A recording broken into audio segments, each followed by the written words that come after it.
नमस्कार जी। सोयाबीन का बीज तो उपचारित करना ही चाहिए क्योंकि सोयाबीन में कई सीडबोर्न डिजीजेज होती हैं।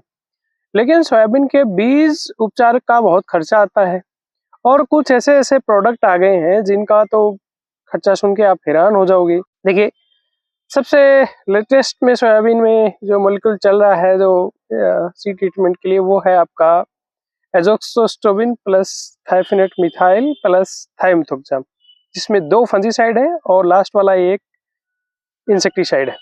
यानी कि आपकी फंगस की वजह से सोयाबीन शुरू में निकलती है तो वो ठीक हो जाएगा, और जो थाइमथोक्साम है वो स्पेशली आपके स्टेम फ्लाई के लिए, शुरू में जो इन्फेस्टेशन होता है उसके लिए ठीक है। 10 ml पर केजी डोज है, यानी कि 100 किलो बीज पे 1 लीटर आपका लगेगा। अलग अलग नामों से आता है, इलेक्ट्रॉन, कैस्केड और वार्डन के नाम से। 100 किलो बीजों का 2,500 रुपए के आसपास खर्चा है। ये इसकी वास्तविक डोज यही है, 10 ml प्रति किलो। मार्केट में 2,500 रुपए 100 किलो बीज पे खर्चा सुन के किसान खरीदेगा नहीं, इसलिए शायद कुछ लोग ऐसी स्ट्रेटजी अपना रहे हैं। थोड़ा बहुत मुझे आइडिया हुआ है कि ये वही 1 लीटर आपका जो केमिकल है ये चला जाएगा आपके, आप 4 क्विंटल सोयाबीन में कर सकते हो, 3 क्विंटल में कर सकते हो, क्योंकि काश्तकार भी कंपैरिजन करता है दूसरे मॉलिक्यूल से, ये कितने का पड़ रहा है, ये कितने का पड़ रहा है।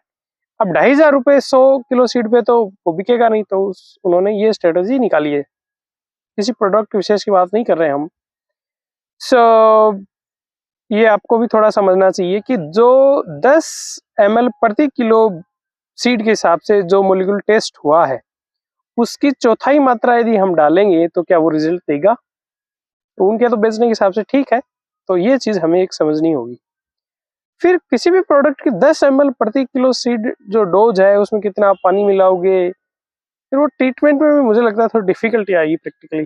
खैर एनीवे, दूसरा अपने पास जो ऑप्शन है वो है टेनफ्लूफेन प्लस ट्राइफ्लॉक्सोस्टोबिन, जो कि एक फंजीसाइड है, एवरगोल के नाम से भी आता है और किसी नाम से भी आता होगा। इसकी आपकी डोज है 1 ml प्रति किलो सीड। इसका खर्चा आपके 1 क्विंटल पे पड़ेगा लगभग 750 रुपए। और इसके सिमिलर एक प्रोडक्ट जो कई सालों से हमारे मार्केट बीच में चल रहा है, जेलोरा के नाम से आता है। ये प्रोडक्ट अभी Indian institute of soybean research की एडवाइजरी में नहीं आ रहा है, तो इसके विषय पे अपने को सोचना चाहिए, क्योंकि ये कई सालों से मार्केट में चल रहा है और अपने बीच में पॉपुलर हो रहा है, तो आप शायद इससे बीज उपचारित करेंगे, आपको रिजल्ट भी मिल रहा है, इट्स अप टू यू। पर मैंने जो बात है कि उनकी एडवाइजरी में नहीं है, तो इस पर आपको मेंशन करना चाहिए।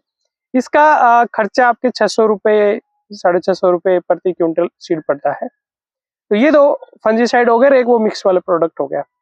अब यदि आप इंसेक्टिसाइड से करना चाहते हो तो इंसेक्टिसाइड के आपके पास 2 ऑप्शन है। एक है थाइमेथोक्साम जो 30 FS में आता है, इसकी 5 to 10 ml पर केजी डोज है, और 5 ml रखते हो आप तो ये आपके पड़ गया 400 रुपये खर्चा 100 किलो बीजों पे।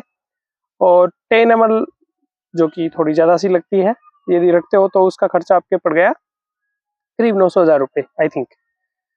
और दूसरा इंसेक्टिसाइड में आपके पास ये शायद क्रूजर के नाम से आता हुआ था। दूसरा इंसेक्टिसाइड में आपके पास ऑप्शन है इमिडाक्लोपिड, जो कि गाउचो के नाम से आता है। ये सस्ता पड़ेगा आपको, ये 1 से 1.25 ml प्रति किलो सीड इसकी डोज है, और ये शायद 400 रुपये के आसपास इसका खर्चा है।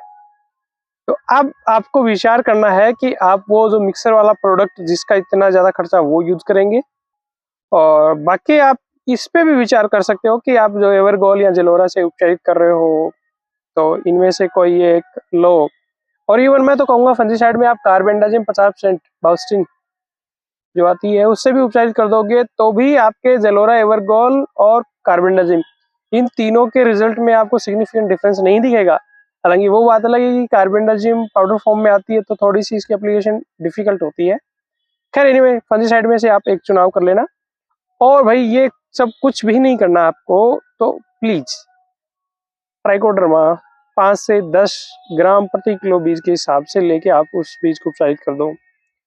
गुड़ का घोल बना के उसको ठंडा करके उसमें ट्राइकोडर्मा मिक्स करके उससे उपचारित करना, क्योंकि अदरवाइज ट्राइकोडर्मा पाउडर इसके ऊपर कोटिंग नहीं हुई।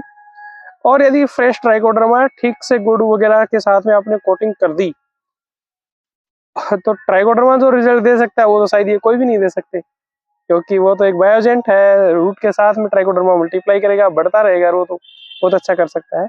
खैर, ये जो इन्फॉर्मेशन अवेलेबल है ये मोटा मोटी मैंने देने की कोशिश की। इस वीडियो में मेरे का किसी भी प्रोडक्ट को नीचा दिखाना या ऊंचा दिखाना मेरा उद्देश्य नहीं था। मेरा उद्देश्य सिर्फ मतलब आप लोगों तक मैं एक ठीक ठाक इन्फॉर्मेशन पहुंचा पाऊँ, यही मेरा उद्देश्य था। नमस्कार, जय हिंद।